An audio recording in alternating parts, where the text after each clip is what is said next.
guys, I'm Ionaris Jimenez, your student nurse for today. So today, I will perform a transfer from bed to chair and chair to bed. So, improvised version. So, yung mga wala natin is pinrint ko para kahit papaano is may reference tayo. So let's start. So,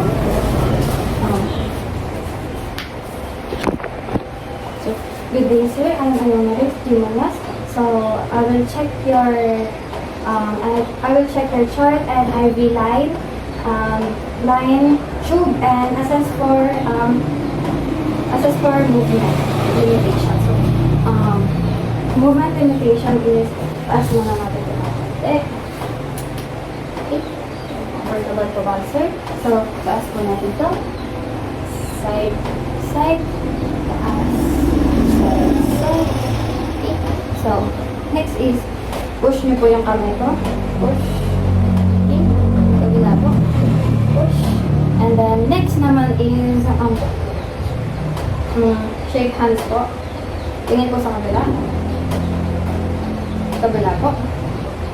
Okay. So, next naman natin is, taas po dito. And then, try nyo po i-reach. Sige po. Kabila po. Ayan. So, next is rationale to ensure safe transfer. So, next is I will perform hand hygiene. And then wear a PPE, so wala tayo na. So, use the PPE. Okay. So, rationale to prevent infection. So, next is tatanungan natin yung name and birthday ni patient and name and birthday, and yung gagawin natin today is sasabihin natin sa patient. So, can I look for the state your community? Okay, thank you. So, today I will help you transfer from bed. I will help you transfer safely from bed to chair and chair to bed. Pero una na natin yung bed to chair. It is okay, sir? So let's proceed. So now is I will clear the area, and then clear the area, position the chair. Later po makikita niyo naman yung chair, and then close the curtain for the privacy.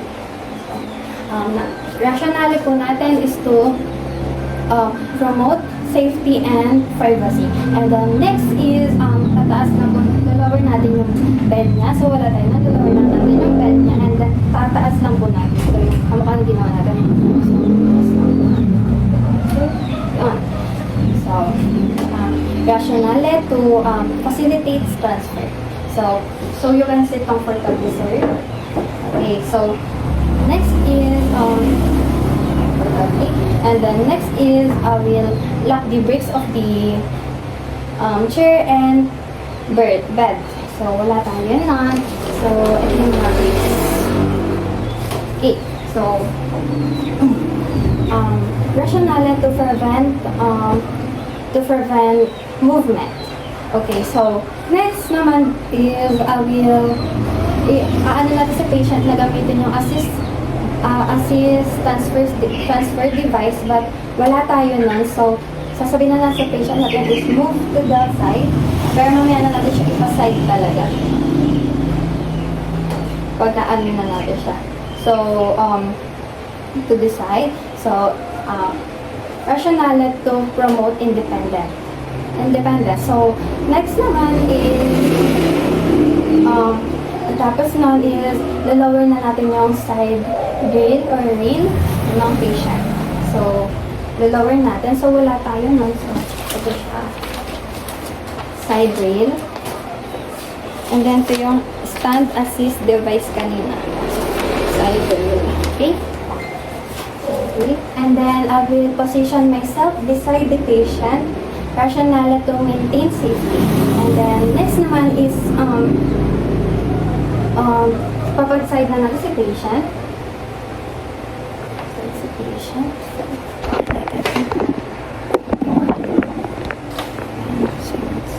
Like,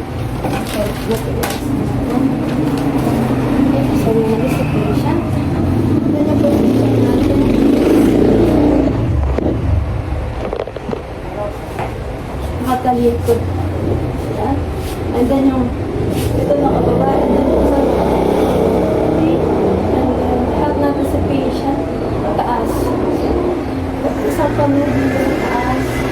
Dagal mo na, swing natin na, no? Ganyan. No?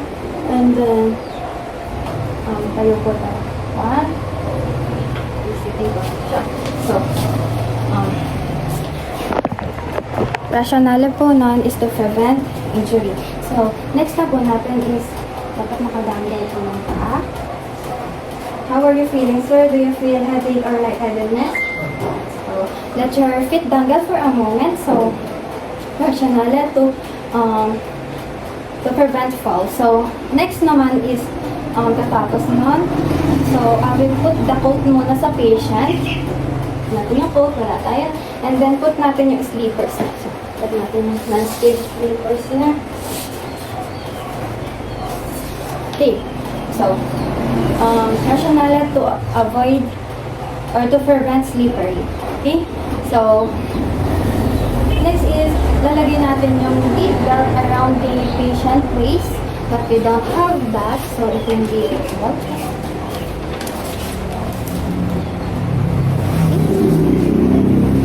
Belt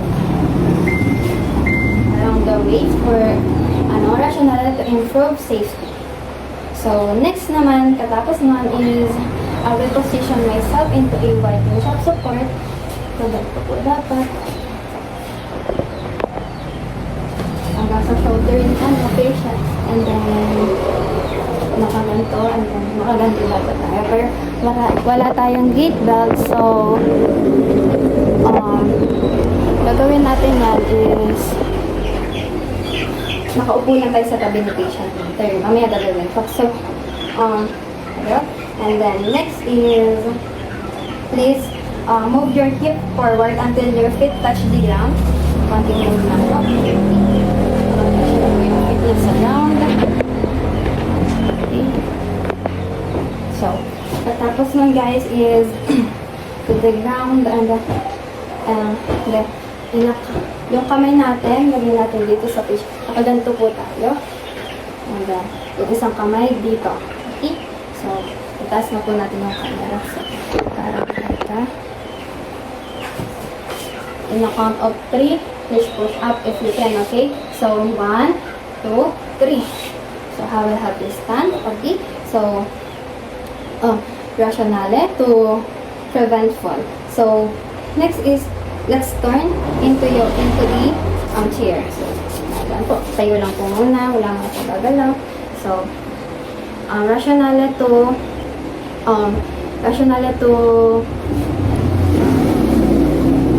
balance. So, next naman is please hold the armrest before sitting po. Hold nyo po to, tapos magsisip po tayo, okay? Pero sa Rubrix, kailangan natin siya i-guide sa gate belt. So, wala tayo nun. So, daan-daan na lang po tayo. Okay.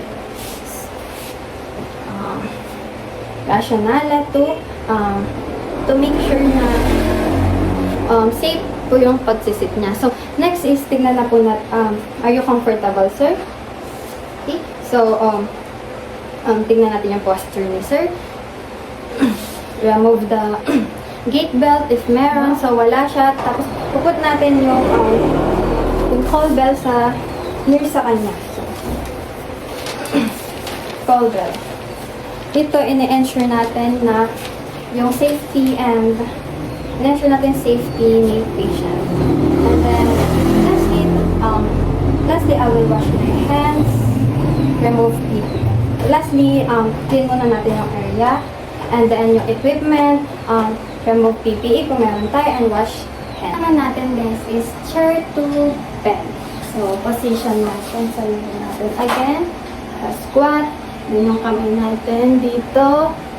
Likod ka. And then, 1, 2, 3, up. Ayan muna natin nakatayo si sir. And then, ikot natin siya paupo sa upuan. So, that's all guys. Thank you.